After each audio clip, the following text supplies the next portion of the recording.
He knows everything. So let's just go over the sentry choke first, because sentry choke is really easy to get because it doesn't require you to get your arm all the way through. Okay? So typically whenever I'm coming through, they're going to grab the arm. All I need to have is my fingers on top of the shoulder. If my fingers are on top of the shoulder, I'm good here. Okay? My hand lays down on top of the shoulder like this, my other hand, and I don't let go of this. I just lay this here, and then I grab here. And then I pull my right elbow towards me and push his head into my arm. Okay? Where's the placement of his left elbow? Yeah, I'm not out here, guys. There's not any tension here. He can move his head. Do you see that? I can go back here. Tuck my elbow in, and now I can push against his back. You know how when we do the arm drag drill, and you break them down and you pull them down, I have my knee in the center of the back, and then I do this choke? It's kind of, I'm actually doing extra, right? Because I'm doing the same thing. I'm using my forearm to push him forward as I'm pulling this arm back. Okay? So, he comes through, he grabs, it's okay. I still have, I've got the shoulder. Put my hand here. It's really easy to just move from here to here. There's not very much movement, right? And I just push. Okay? You guys got that? All right. So, let's go over the rear naked choke real quick. And then I'm going to give you guys another drill to do, and then we're going to finish it with both. Okay? So, with the rear naked choke, I really want him lower than my body. So that way I can get my elbow in line with his chin. Once the elbow's in line with the chin, I slip my hand in behind his head here, grab my bicep, and I'll push down into his chest. Okay? If I pull back, it's painful, but it's not really going to choke him too much. I want to push down into the chest, because this is the way I look at it. If he's got his hands up like this, here, I can still finish him. Okay? If he's got his chin down, I can still finish him, because I'm pushing down. It doesn't matter.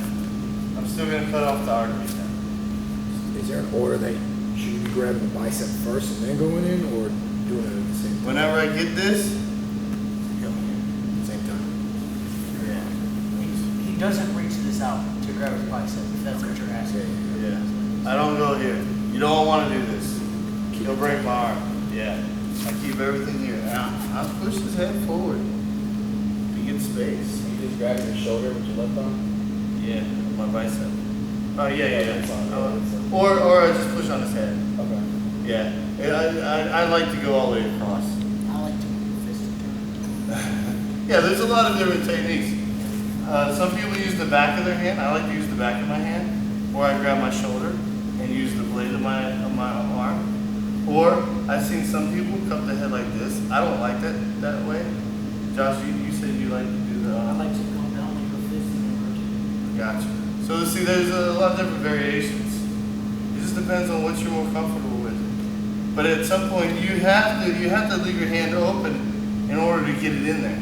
And then, if you want to make a fist and turn it, go ahead and do that. It makes it tighter. I just crunch down. All right. So, you guys good with those two chokes? Yeah. Any questions about those? You're still, and if they're defending, they're up like that, you still just go right over the top. Yeah, right here. If he's defending and he's got his hands like that, I'll go here. Here, man, he's not gonna be able to stand there too long. Like, there's a lot of power there. And it cuts the blood off. It's not like it's Using your hands, right? Yeah, it's using my own hands to cut my blood off. Yeah, it doesn't matter if his hand's there or not. It doesn't matter if his chin's down. It doesn't matter. You still finish. Do those things buy you time though? Or Huh? do they buy you time? Those defenses. Very little. Did you see how quick it took? They buy you the time that it takes from some red pocket. Right there's the time right there. Okay, so now if my hands are in, just the amount of time it takes him to get that hand that extra split second to his hand his bicep. Yeah, That's all it buys you. Because Yeah. once that's locked from this position, I'm screwed. I Right. can't. There's not, especially with my hands in, I would rather fight it out here. Yeah, Because once my exactly. hands are here, I have no fight.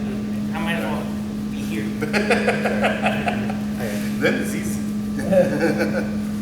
I'll be honest, I think it's worse with the hands.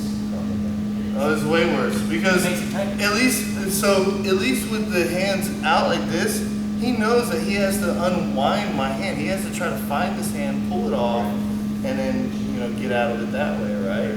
Or at least he can pull it down or push the elbow up or something, right? To get out of this. But if his hands are caught in there, then he has no defense. All right. So if you get yourself into a position where you just be careful. Right. You don't want him going across both your hands and trapping both your hands in there. All right, this, I teach you guys this because now you're open. You can block, you can raise this up. There's things that you can do there, but if you're going like this or you're going like this, you're stuck if they're going across both your hands. All right? This blocks his hand from coming in. This blocks his arm from wrapping around. That's why this is the same block. This doesn't block it from wrapping around your neck. I heard this. You guys understand? All right, let's go over the drill. So turtle position. So the thing that I want you guys to do, I think we did a little bit of this last week on Thursday during the drill.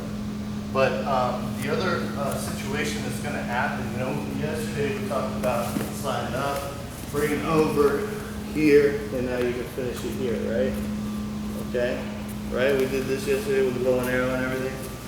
All right, so today what I want to do is you got the seatbelt, right? But sometimes the guy's going to start to turn into you. Now what you have to do is you have to recognize this very quickly and react and try to beat his time when that happens, okay? So if I start feeling somebody start to turn into me, just tilt like this, then it's time to go. You can't wait until they're already turned into you in order to go. So what I'm going to do is when I start feeling that, this knee is going to dive into this pocket here, and I'm going to continue to roll, all right? So I'm here. As soon as he starts to go,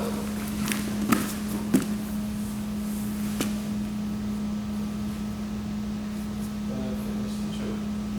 Or finish the choke. Understand? So I'm going to roll over.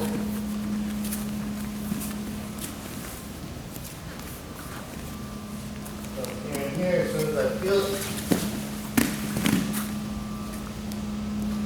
and I'm in position. Okay? Let me slow it down a little bit for you guys. What's got to happen is when I feel him, I step over, my knee is staying tight to him. My knee is bent, it's not going on the mat. Here, and I dig it into the side. See this? When I roll, my foot goes in. When I roll again, I slip this in. I can keep my foot behind the leg here if I want. Or I can move here. Okay? Here gets you the points. Here is secure so he can't turn back into you. Right? And then I can finish. Understand? Any questions about that? No? Good. Let's do it. Ready?